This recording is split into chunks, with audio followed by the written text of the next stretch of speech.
विद्यार्थी मित्रांनो, तर्कशास्त्राच्या या दुसऱ्या सेमिस्टरमध्ये आपण विगमनाचे स्वरूप आणि प्रकार हा पहिला टॉपिक बघतोय। यामध्ये आपण विगमनाचं स्वरूप बघितलेलं आहे सुरुवातीला। त्यानंतर विगमनाचे दोन प्रकार बघितलेले आहेत। एक म्हणजे केवल गणनात्मक विगमन, दुसरं म्हणजे साम्यानुमानाच्या आधारे निष्कर्ष काढणं किंवा अनुमान करणं, आणि तिसरा जो प्रकार आहे तो आज आपण बघायचा आहे शास्त्रीय विगमन, ज्यालाच सायंटिफिक इंडक्शन असं म्हटलं जातं। आणि सर्व शास्त्रांमध्ये, सर्व विज्ञानामध्ये संशोधनासाठी ही शास्त्रीय विगमन जी पद्धत आहे ती वापरली जाते, आणि म्हणूनच तिला शास्त्रीय विगमन असं म्हटलं जातं। तर शास्त्रीय विगमन कशाला म्हणायचं ते पहिल्यांदा आपण बघू। घटनांमधील परस्पर संबंध, विशेषतः कारणकार्य संबंध दाखवणारे नियम शोधण्यासाठी विज्ञानात संशोधन केलं जातं। म्हणजे विज्ञानामध्ये दोन घटनांमधला जो परस्पर संबंध आहे आणि त्यातला जो कारणकार्य संबंध आहे तो शोधण्यासाठी संशोधनं जी आहेत ती संशोधनं वेगवेगळी केली जातात। संशोधनासाठी मुख्यतः विगामी अनुमान पद्धतीचा अवलंब केला जातो। म्हणून असे म्हणता येते की विज्ञानात जी अनुमान पद्धती वापरली जाते तिलाच वैज्ञानिक किंवा शास्त्रीय विगमन असं म्हटलं जातं। ठीक आहे, म्हणजे विज्ञानामध्ये संशोधन करण्यासाठी ही विगमन पद्धती वापरली जाते, आणि म्हणूनच हा जो प्रकार आहे विगमनाचा तो शास्त्रीय विगमन असं त्याला संबोधलं जातं। मग ह्या शास्त्रीय विगमनाची व्याख्या काय, तर व्याख्या आपण बघू की निसर्गाच्या नियमबद्धतेचे तत्त्व व कारणतेचे तत्त्व या तत्त्वांवर विश्वास ठेवून विशिष्ट उदाहरणाच्या निरीक्षणाआधारे सामान्य व सत्य विधान प्रस्थापित करणे म्हणजेच शास्त्रीय विगमन होय। तर आता इथं दोन नियम तुम्हाला सांगितलेले आहेत, एक म्हणजे निसर्गाच्या नियमबद्धतेचं तत्त्व आणि कारणतेचं तत्त्व। तर ही दोन तत्त्व जी आहेत, ही दोन तत्त्व संशोधनामध्ये किंवा विज्ञानामध्ये ही गृहीत धरलेली तत्त्व असतात की निसर्ग एका नियमाने चालत असतो, हे गृहीत तत्त्व आहे, आलं लक्षात। आणि त्याचबरोबरीनं निसर्गामध्ये घडणारी जी घटना आहे ती घटना, कुठलीही घटना असू दे, तिला कोणतं ना कोणतं कारण असतं, तर हे कारणतेचं तत्त्व। तर अशी ही दोन्ही तत्त्व जी आहेत, निसर्ग नियमांनी चालतो आणि निसर्गामध्ये घडणारी कुठलीही घटना असू दे तिला विशिष्ट असं कारण असतं, हे कारणतेचं तत्त्व। अशी दोन्ही तत्त्व आपण गृहीत धरून त्याच्यावर विश्वास ठेवून आपण विशिष्ट उदाहरणांच्या निरीक्षणाआधारे सामान्य नियम प्रस्थापित करणं म्हणजेच काय, शास्त्रीय विगमन पद्धती होय। ठीक आहे, तर ही आपण बघितली व्याख्या। आता याची वैशिष्ट्ये काय आहेत, शास्त्रीय विगमनाची वैशिष्ट्य नेमकी कुठली आहेत ते आपण इथं बघूया। तर शास्त्रीय विगमनाची काही वैशिष्ट्य आहेत, त्यातलं पहिलं वैशिष्ट्य आहे म्हणजे सामान्य व सत्य विधानाची प्रस्थापना। म्हणजे ह्या शास्त्रीय विगमनाच्या आधारे आपण सामान्य स्वरूपाचं म्हणजे जनरल जे विधानं आहेत ती जनरल विधानं, सामान्य विधानं आपण आणि सत्य विधानं प्रस्थापित करण्याचा प्रयत्न करत असतो। आपण इथं काही घटनांचा अनुभव घेऊन तो अनुभव सर्व घटनांना लागू पडेल असं एक सामान्य विधान किंवा एक सामान्य नियम, निष्कर्ष म्हणून प्रस्थापित करण्याचा इथं प्रयत्न करत असतो, आलं लक्षात। आणि हा प्रयत्न सर्वच विज्ञान शाखांमध्ये केला जातो। उदाहरणार्थ सर्व जड पदार्थांना लागू पडणारे नियम जे आहेत हे पदार्थ विज्ञानामध्ये शोधले जातात, म्हणजे फिजिक्समध्ये शोधले जातात। सर्व सजीवांना लागू असणारे जे नियम आहेत तर ते नियम जीवशास्त्रामध्ये शोधले जातात। आणि मग हे विज्ञानाने जे सिद्ध करून दाखवलेले जे नियम आहेत हे नियम केवळ सामान्य स्वरूपाचे नसतात, तर ते वास्तव आणि सत्य स्वरूपाचे असतात, म्हणजे खरे असतात, कारण ते अनुभवाच्या आधारे निष्कर्ष काढलेले असतात, आणि अनुभवाच्या आधारे काढलेले निष्कर्ष असल्यामुळं ते वास्तव आणि सत्य देखील असतात, देखील असतात। पण सर्व अप्सरा सुंदर असतात हे विधान सामान्य आहे पण वास्तव नाही। सर्व अप्सरा म्हणजे स्वर्गामध्ये ज्या अप्सरा असतात ह्या अप्सरा कशा असतात, सुंदर असतात, असे हे आपण सामान्य विधान केलेलं आहे, पण हे सामान्य विधान आहे, मात्र ते सत्य आहे का, ते वास्तवात आहे का, तर नाही। तर तिथं त्याला वास्तव परिस्थितीचा कुठलाही त्याला आधार नाही। या उलट आपण जर असं म्हटलं की सर्व माणसं मरते आहेत, सर्व माणसं मरते म्हणजेच काय, मरणारे आहेत, असं जर विधान केलं तर हे विधान हे सामान्य स्वरूपाचं विधान पण आहे आणि ते कसं आहे, वास्तव आहे, सत्य स्वरूपाचं आहे असं आपल्याला म्हणता येईल। आणि मग अशी वास्तव आणि सत्य विधानं प्रस्थापित करण्याचं काम हे शास्त्रीय विगमन करत असतं। त्यामुळे त्याचं हे पहिलं वैशिष्ट्य आहे की विगमनाच्या ह्या शास्त्रीय विगमनाच्या आधारे वास्तव आणि सत्य विधानं प्रस्थापित केली जातात। दुसरं या शास्त्रीय विगमनाचं वैशिष्ट्य म्हणजे अनुभव प्रामाण्य। सामान्य व सत्य विधान प्रस्थापित करण्यासाठी शास्त्रीय विगमन वस्तुस्थितीचं निरीक्षण करते, निसर्गाचा अनुभव घेते, सत्य शोधण्यासाठी अनुभवास प्रमाण मानते. म्हणजे इथं जी सत्यविधानं मांडली जातात ती सत्यविधानं मांडण्यासाठी पहिल्यांदा निसर्गामध्ये ज्या घडणाऱ्या घटना आहेत किंवा जी वस्तुस्थिती आहे तिचं निरीक्षण केलं जातं, तिचा अनुभव घेतला जातो आणि मग अनुभवाच्या आधारे निरीक्षणाच्या आधारेच काय केलं जातं, इथं सामान्य नियम मांडले जातात किंवा सामान्य विधानं मांडली जातात. विज्ञानातील हे ज्ञान अनुभवाधिष्ठित असते. ज्यांचा अनुभव घेऊ शकत नाही अशा गोष्टींना विज्ञानात स्थान नसते. लक्षात, म्हणजे विज्ञानामधलं हे जे ज्ञान आहे किंवा हे जे नियम आहेत हे कसे असतात, हे अनुभवाधिष्ठित असतात, म्हणजे अनुभवाच्या आधारे मांडलेले असतात. लक्षात. आणि ज्या गोष्टींचा आपला अनुभव घेता येत नाही तर त्या गोष्टींना विज्ञानामध्ये स्थान नसतं. म्हणजे उदाहरणार्थ देव ही संकल्पना आहे, देवाचा आपण अनुभव घेऊ शकत नाही, त्यामुळे देव अस्तित्वात नाही किंवा विज्ञान त्याच्यावर विश्वास ठेवत नाही. लक्षात. त्यानंतर भूत असेल तर याचा पण अनुभव आपल्याला घेता येत नाही, त्यामुळं याच्यावर पण विज्ञान विश्वास ठेवत नाही, हे लक्षात ठेवा. म्हणजे ज्याचा अनुभव आपल्याला घेता येत नाही त्याच्यावर विज्ञान विश्वास ठेवत नाही. निव्वळ तर्क रचून किंवा कल्पना करून विज्ञानाचा उद्देश सफल होत नाही. म्हणजे फक्त तर्क केले किंवा कल्पना केल्या म्हणजे विज्ञानाचा उद्देश सफल होत नाही. तर त्यासाठी निसर्गातील घटनांचा प्रत्यक्ष अनुभव विज्ञान हे घेण्याचा प्रयत्न करत असतं. आणि म्हणूनच इथं अनुभवास प्रमाण मान्य किंवा अनुभव प्रामाण्य हे शास्त्रीय विज्ञानाचं दुसरं वैशिष्ट्य आहे असं आपल्याला म्हणता येईल. त्यानंतर तिसरं वैशिष्ट्य म्हणजे विगामी झेप.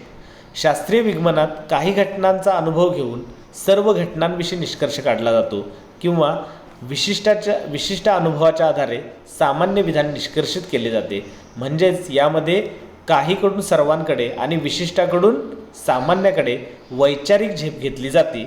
आणि म्हणूनच ह्या वैचारिक झेपेलाच काय म्हणलं जातं, मिल्ल काय म्हणतो, या वैचारिक झेपेला विगामी झेप असं म्हणतो. आणि त्यामुळं असं विगामी झेप घेणं हे ह्या शास्त्रीय विज्ञानाचं तिसरं वैशिष्ट्य आहे. त्यानंतर चौथं वैशिष्ट्याचं असं आहे की 2 तत्वांचा आधार. शास्त्रीय विज्ञानामध्ये आपण व्याख्येमध्येच बघितलेलं आहे की इथं काहीकडून सर्वांकडं किंवा विशिष्टाकडून सामान्याकडं झेप घेण्यासाठी शास्त्रीय विज्ञान निसर्गाच्या नियमबद्धतेचं तत्त्व आणि कारणतेचं तत्त्व ह्या 2 तत्वांचा आधार घेतं. ह्या 2 तत्वांचा आधार घेतं. निसर्गाची नियमबद्धता आणि कारणतेचं तत्त्व या 2 तत्वांचा आधार शास्त्रीय विज्ञान घेतं. निसर्गातील प्रत्येक घटना नियमाने बांधलेली आहे, म्हणजेच ती कोणत्या तरी नियमानुसार घडते असा अर्थ निसर्गाच्या नियमबद्धतेच्या तत्वाचा होतो. लक्षात. म्हणजे निसर्गामध्ये घडणारी कुठलीही घटना असू दे ती विशिष्ट अशा नियमांमध्ये बांधलेली असते किंवा विशिष्ट नियमानुसार घडते, तर यालाच काय म्हटलं जातं, निसर्गाच्या नियमबद्धतेचं तत्त्व. तर निसर्गातील प्रत्येक घटनेस कारण असते, म्हणजेच कारणाशिवाय काहीही घडत नाही असा अर्थ कारणतेच्या तत्वाचा आहे. म्हणजे निसर्गामध्ये घडणाऱ्या ज्या घटना आहेत ह्या विशिष्ट कारणामुळं घडतात. म्हणजे निसर्गामध्ये कुठलीही घटना घडते तिला काही ना काही कारण असतं. आलं लक्षात. ह्यालाच काय म्हणायचं आहे, कारणतेचं तत्त्व असं म्हणायचं आहे. ही दोन्ही तत्त्व अनुभवाने सिद्ध करता येत नाहीत. ही दोन्ही तत्त्व आपल्याला अनुभवाच्या आधारे सिद्ध करता येत नाहीत, पण ती सत्य आहेत असं गृहीत मात्र धरावंच लागतं. ही दोन्ही तत्त्व अनुभवानं जरी सिद्ध करता नाही आली तरी देखील ती सत्य आहेत असं गृहीत धरावं लागतं. त्याशिवाय काहीकडून सर्वांकडे झेप घेता येत नाही. जे काही घटनांच्या बाबतीत सत्य आहे ते सर्वच घटनांच्या बाबतीत सत्य ठरेल असे मानण्यास आधार कोणता? शास्त्रज्ञ म्हणतात की निसर्गातील एका घटनेचा जो नियम असतो तोच नियम तिच्यासारख्या इतर घटनांचा असेल असा आम्हाला विश्वास वाटतो. आलं लक्षात. म्हणजे एखाद्या बाबतीत घडलेली जी घटना आहे, जी गोष्ट आहे तीच त्यासारख्याच इतर घटनांच्या बाबतीत घडेल, याला पुरावा कुठला आहे का, याला आधार कुठला आहे का? तर याला जरी आधार कुठला नसला तरी देखील शास्त्रज्ञ काय म्हणतात की एका घटनेचा जो नियम असतो तोच नियम तिच्यासारख्या इतर घटनांचा असेल असा आम्हाला विश्वास जो आहे तो विश्वास वाटतो. विज्ञानातील नियम हे मुख्यतः घटनातील कारणकार्य संबंध दाखवणारे असतात. कोणत्याही घटनेचे स्वरूप जाणून घेण्यासाठी त्या घटनेचे कारण शोधावे लागते आणि तो शोध सुरू करण्यापूर्वी प्रत्येक घटनेस कारण असतेच हे विज्ञानास गृहीत धरावेच लागते. आलं लक्षात. म्हणजे कुठल्याही विज्ञानाचं जे काम आहे ते काम काय आहे की 2 घटनांमधला कारणकार्य संबंध शोधणं. आणि मग कारणकार्य संबंध ज्यावेळेला आपल्याला शोधायचा असतो त्यावेळेला असं आपल्याला गृहीत धरणं गरजेचं आहे की प्रत्येक घटनेला बाबा कारण असतं. म्हणजे कारण आहे असं गृहीत धरल्यामुळंच आपण ते कारण शोधण्याचा प्रयत्न करतो. जर आपण असं गृहीत नाही धरलं की बाबा प्रत्येक घटनेला कारण असतं, हे जर गृहीत नाही धरलं तर काय होणार आहे की आपण कारण शोधण्याचा प्रयत्नच करणार नाही. आलं लक्षात? कारण त्याला कारण असेलच का नाही हे आपल्याला निश्चित सांगता येणार नाही. त्यासाठी आपण आधीच ते गृहीत धरतो की बाबा प्रत्येक घटनेला कारण असतं आणि मग आपण ते कारण शोधण्याचा प्रयत्न करत असतो. अशा प्रकारे काहींचा अनुभव घेऊन त्या आधारे सर्वांना लागू पडणारे सामान्य व सत्य विधान निष्कर्ष म्हणून प्रस्थापित करण्यासाठी शास्त्रीय विगमन निसर्गाच्या नियमबद्धतेच्या तत्वावर व कारणतेच्या तत्वावर विश्वास ठेवते आणि त्यामुळे हे त्याचं चौथं वैशिष्ट्य आहे. तर हे शास्त्रीय विगमनाची 4 वैशिष्ट्ये आहेत. ह्या 4 वैशिष्ट्यांच्या आधारे आपल्याला शास्त्रीय विगमनाच्या आधारे कसे निष्कर्ष काढले जातात हे आपल्याला समजून घेता येतं. आता यातला शेवटचा मुद्दा जो आहे शास्त्रीय विगमनाच्या संदर्भातला, तो म्हणजे शास्त्रीय विगमनाच्या अवस्था कुठल्या आहेत. म्हणजे शास्त्रीय विगमनाच्या आधारे निष्कर्ष कसे काढले जातात आणि हे निष्कर्ष काढत असताना कोणकोणत्या टप्प्यांचा वापर केला जातो, कोणकोणत्या अवस्थांचा वापर केला जातो ते आपल्याला इथं बघायचं आहे. शास्त्रीय विगमन ही विज्ञानाची अभ्यास पद्धती आहे. शास्त्रीय विगमन ही विज्ञानाची अभ्यास पद्धती आहे. घटनांमधील कार्यकारी संबंध दाखवणारे नियम शोधण्याचे कार्य विज्ञान करते. विज्ञानाचे हे संशोधनाचे कार्य विविध टप्प्यातून चालते आणि म्हणूनच या टप्प्यांना शास्त्रीय विगमनाच्या अवस्था असे म्हणतात. आलं लक्षात? म्हणजे विज्ञानात जे संशोधन केलं जातं हे संशोधन हे शास्त्रीय विगमनाच्या माध्यमातून केलं जातं आणि त्यामुळं हे संशोधनाचं काम नेमकं कसं चालतं, कुठल्या टप्प्याने चालतं, हे टप्पे म्हणजेच काय, शास्त्रीय विगमनाच्या अवस्था होय. तर ह्या अवस्था कुठल्या आहेत त्या आपण आता एक एक करून बघू. ह्यातली जी पहिली अवस्था आहे ती पहिली अवस्था म्हणजे समस्या सूत्रण. म्हणजे कुठलंही संशोधन जे आहे ते संशोधनाची सुरुवात ही समस्येनं होते. म्हणजे तुमच्यासमोर जर समस्याच नसेल तर तुम्ही संशोधन कशाचं करणार आहे. त्यामुळं तुमच्यासमोर पहिल्यांदा संशोधन समस्या असणं गरजेचं आहे. त्यामुळं संशोधकासमोर सुरुवातीला एखादी समस्या असते आणि त्या समस्येचं उत्तर शोधण्यासाठी तो संशोधन करत असतो. त्यामुळे समस्या सूत्रण ही पहिली अवस्था आहे. संशोधन करण्यासाठी कोणती तरी समस्या असावी लागते. आपल्या सभोवताली घडणाऱ्या अनेक घटनांपैकी एखादी घटना जेव्हा आपणास अपरिचित आणि अनाकलनीय ठरते किंवा वाटते तेव्हा ती घटना कोणत्या कारणामुळे घडली किंवा कोणत्या नियमानुसार घडली असा आपणास प्रश्न पडतो आणि या प्रश्नाचे उत्तर मिळावेसे वाटते. या प्रश्नासच आपण काय म्हणतोय, समस्या असे म्हणतोय. समस्येची व्याख्या जी ती कशी केली जाते बघा, की ज्याची सोडवणूक करणे आवश्यक आहे अशा वाटणाऱ्या प्रश्नास समस्या असं म्हटलं जातं. म्हणजे एखादा प्रश्न, एखादी गोष्ट आपल्याला अनाकलनीय आहे, ते आपल्याला समजत नाही आणि अशा वेळेला त्या गोष्टीची उकल करण्यासाठी, त्या गोष्टीचं जे कारण आहे ते कारण शोधण्यासाठी आपण प्रयत्न करतो आणि मग असा जो प्रश्न आपल्यासमोर निर्माण होतो त्या प्रश्नालाच काय म्हटलं जातं, समस्या असं म्हटलं जातं. सभोवतालच्या परिस्थितीचे अवलोकन करीत असताना आपल्याला पुढे अनेक समस्या उभारतात. आलं लक्षात? म्हणजे आपल्यापुढे अनेक समस्या ज्या आहेत त्या उभ्या असतात. उदाहरणार्थ पौर्णिमेच्या दिवशीच सागरास भरती काय येते, म्हणजे समुद्राला भरती काय येते, ही भूगोलशास्त्रासमोरील समस्या ठरेल. पाकिस्तानमध्ये लोकशाही राजवटीच्या जागी पुन्हा लष्करी राजवट काय येते, ही राज्यशास्त्रापुढील समस्या ठरेल. समजा इयत्ता 10वीच्या अ तुकडीतील विद्यार्थ्यांना विज्ञान विषयात खूपच कमी गुण मिळाल्याचे आढळल्यास त्या घटनेकडे एक समस्या म्हणून पाहता येते. तर ती शैक्षणिक क्षेत्रातली किंवा शिक्षणशास्त्र विषयातली समस्या असू शकते. अशा या समस्येची पद्धतशीर मांडणी करणं म्हणजेच समस्या सूत्रण. आलं लक्षात? म्हणजे अशा या वेगवेगळ्या विषयासमोरच्या ज्या समस्या आहेत या समस्यांची योग्य मांडणी करणं, पद्धतशीर मांडणी करणं त्यालाच समस्या सूत्रण असं म्हटलं जातं. आणि त्यामुळे समस्या सूत्रण हे शास्त्रीय विगमनाची पहिली अवस्था असते. समस्या सूत्रण केल्याने संशोधनाचं उद्दिष्ट निश्चित होतं, संशोधनाची पुढील दिशा आपल्याला स्पष्ट होते. म्हणजे समस्येमुळं आपल्याला आता कुठल्या मार्गाने जायचं आहे, कुठल्या प्रश्नाचा शोध घ्यायचा आहे, कुठल्या प्रश्नाचं उत्तर शोधायचं आहे हे आपल्याला समजतं, ह्याचं निश्चितीकरण होतं आणि त्यामुळं आपल्या संशोधनाला एक प्रकारची दिशा जी आहे ती दिशा मिळते. यानंतर दुसरी जी अवस्था आहे शास्त्रीय विगमनामधली ती म्हणजे निरीक्षण, ऑब्झर्वेशन. तर आपल्या समस्येशी संबंधित आहेत असे वाटणाऱ्या गोष्टींचे निरीक्षण करून त्यांच्याविषयी माहिती गोळा करणे ही दुसरी अवस्था होय. निरीक्षण करणं म्हणजेच काय, की आपली जी समस्या आहे त्या समस्येसंदर्भात ज्या ज्या महत्त्वाच्या गोष्टी आपल्याला वाटतात त्या महत्त्वाच्या गोष्टींचं निरीक्षण करून त्याची माहिती गोळा करणं म्हणजेच निरीक्षण होय. निरीक्षणाची व्याख्या जी आहे ती कशी केली जाते बघा, की विशिष्ट हेतू मनात ठेवून एखाद्या घटनेचे पद्धतशीरपणे केलेले अवलोकन म्हणजेच निरीक्षण होय.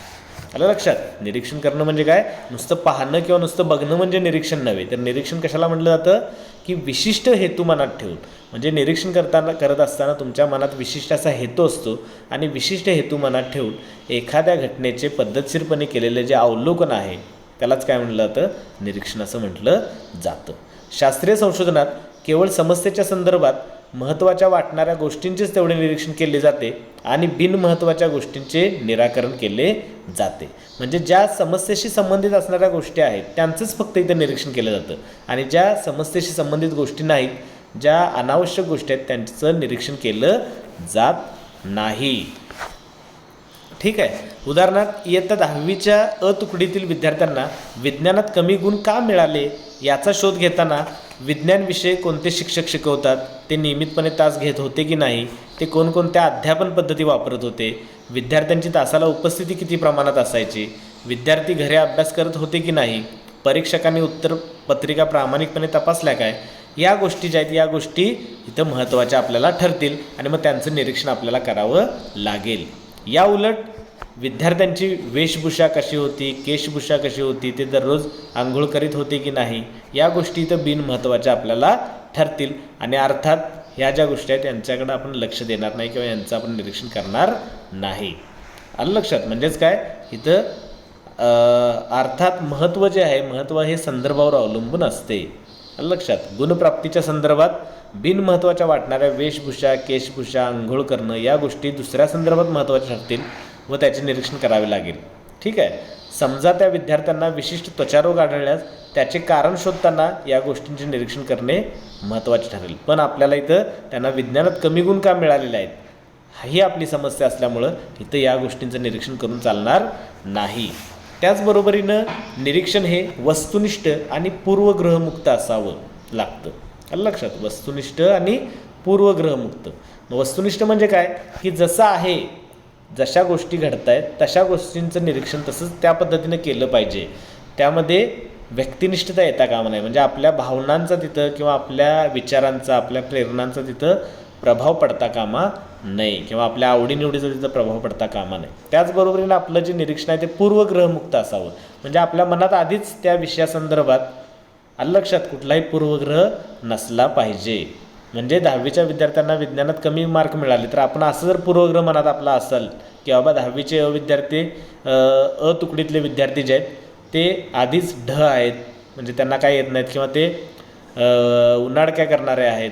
आलं लक्षात? असं जर पूर्वग्रह मनात जर आपण ठेवून संशोधन करायला लागलो तर ते आपलं संशोधन चुकीच्या मार्गाने जाऊ शकतं आणि त्यामुळं निरीक्षण जे करायचं आहे, जी माहिती गोळा करायची आहे ती करत असताना आपलं निरीक्षण हे वस्तुनिष्ठ असलं पाहिजे आणि पूर्वग्रहमुक्त असलं पाहिजे.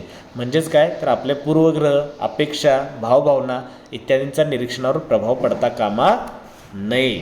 अन्यथा निरीक्षण कसं आहे, निरीक्षण सदोष होईल. उदाहरणार्थ समजा अ तुकडीतील विद्यार्थीच मठ्ठ आहेत, आळशी आहेत, असा एखाद्याचा अगोदरच पूर्वग्रह असेल तर त्याचे निरीक्षण वस्तुनिष्ठ असणार नाही. आलं लक्षात? आणि त्यामुळे निरीक्षण हे आपलं नेहमी कसं असलं पाहिजे, वस्तुनिष्ठ आणि पूर्वग्रहमुक्त असलं पाहिजे.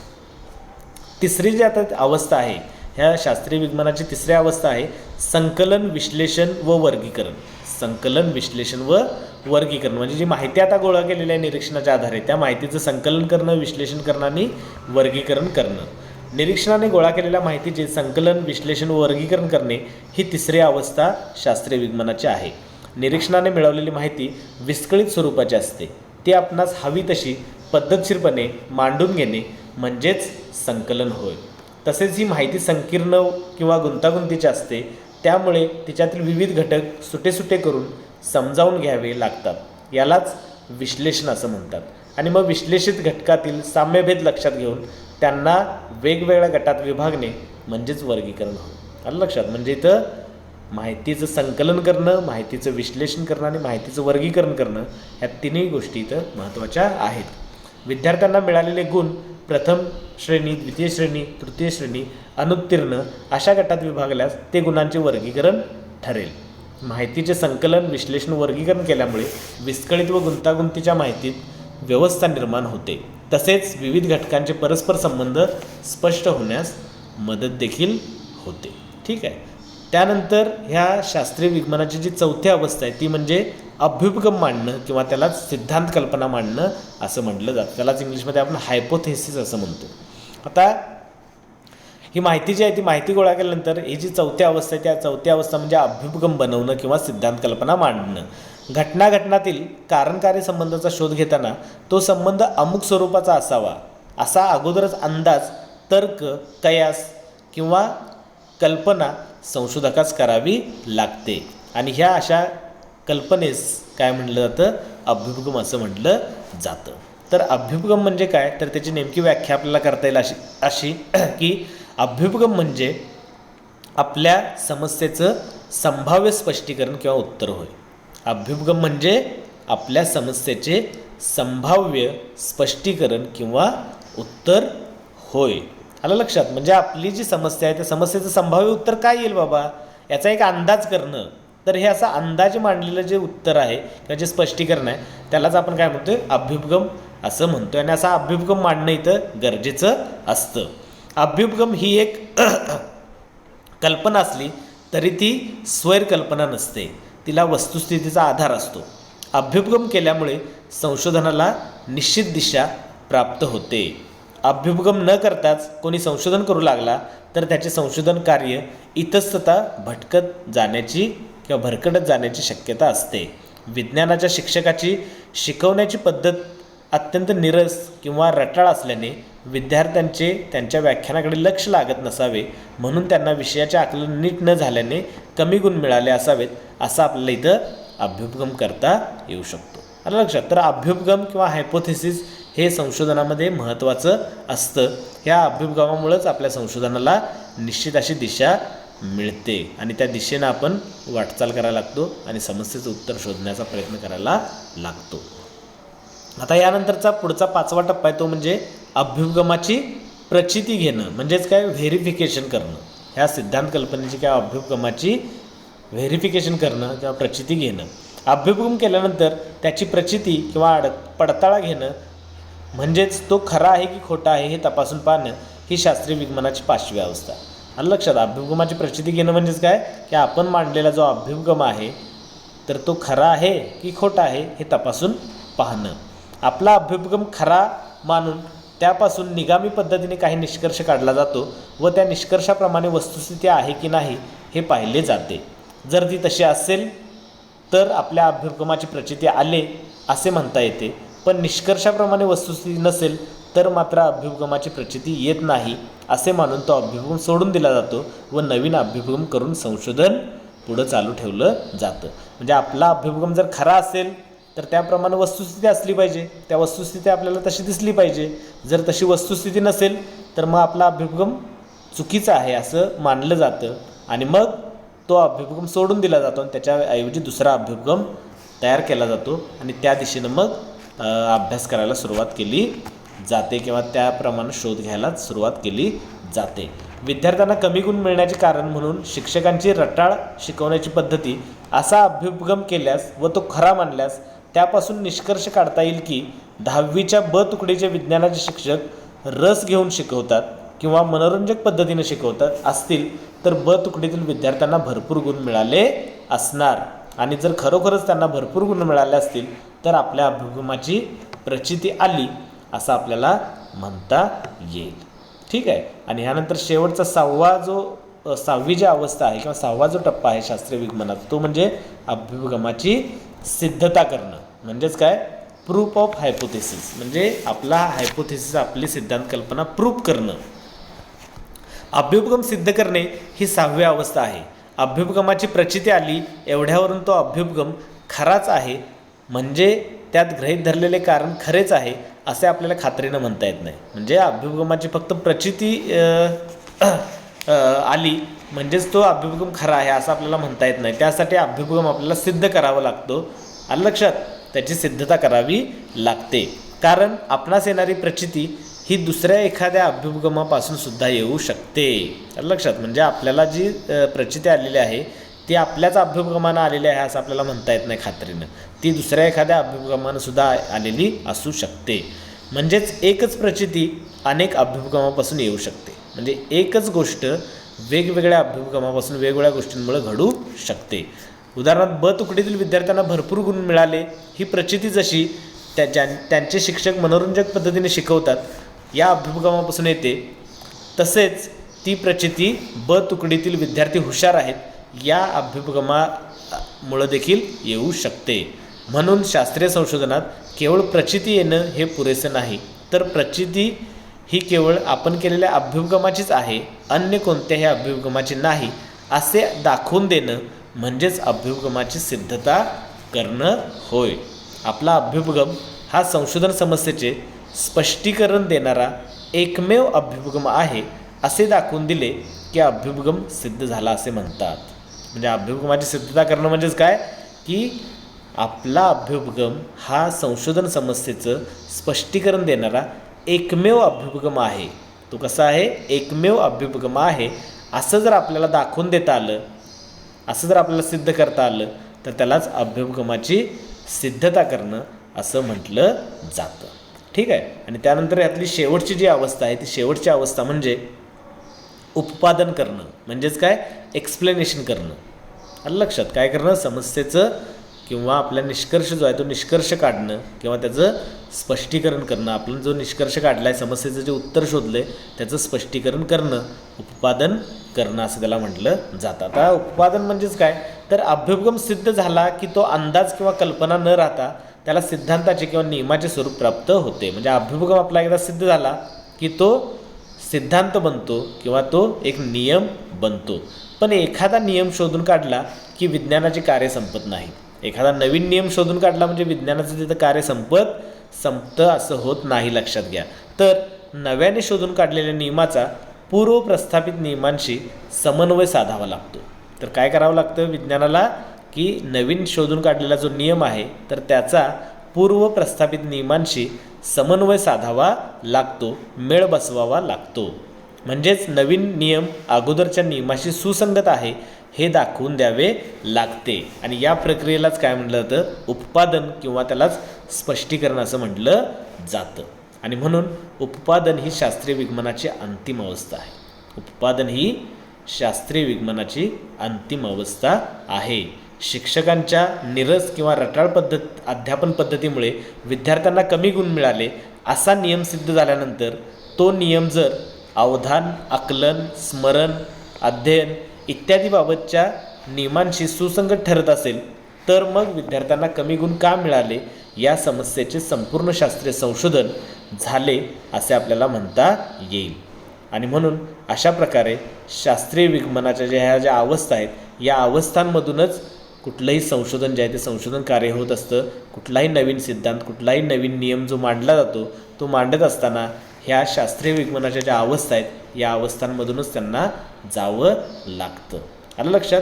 तर ह्या शास्त्रीय विज्ञानाच्या एकूण 7 अवस्था आपण इथं बघितलेल्या आहेत. यातली पहिली जी अवस्था आहे ती म्हणजे समस्या सूत्रण, दुसऱ्या अवस्था आहे म्हणजे निरीक्षण करणं, तिसऱ्या अवस्था निरीक्षणाच्या आधारे मिळवलेली जी माहिती आहे त्या माहितीचं संकलन करणं, विश्लेषण करणं आणि वर्गीकरण करणं.